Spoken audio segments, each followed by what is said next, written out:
Narito ang mga halimbawa ng tunog ng mga hayop.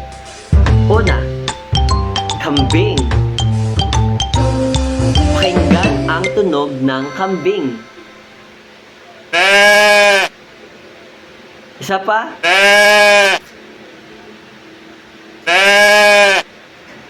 Nakatira ito sa mga bukid. Bukid.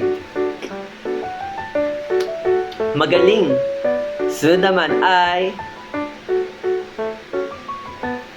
mga ibon. Narito ang tunog ng ibon. Isa pa nga. Nakatira ito sa mga puno.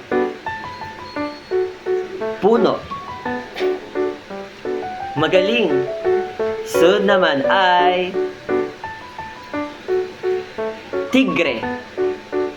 Tigre. Ang tunog ng tigre ay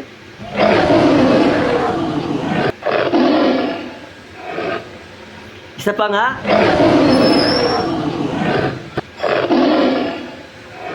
Makikita sila sa mga zoo or mga gubat.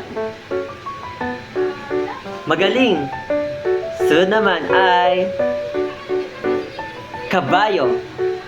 Narito ang tunog ng kabayo.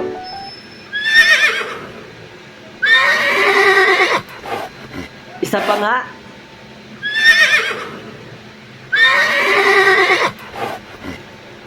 Nakatira ito sa mga bukid. Maaari rin siya makita sa mga zoo.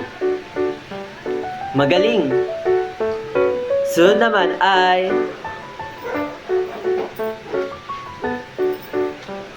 zebra. Narito ang tunog ng zebra. Isa pa nga ulit. Nakatira ito sa mga gubat.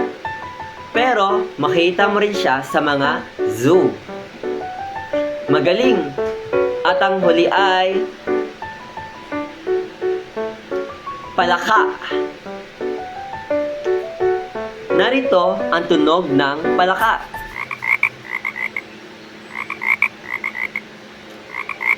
Isa pa nga ulit.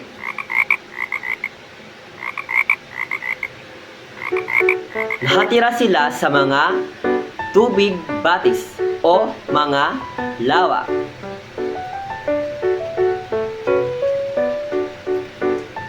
Magaling.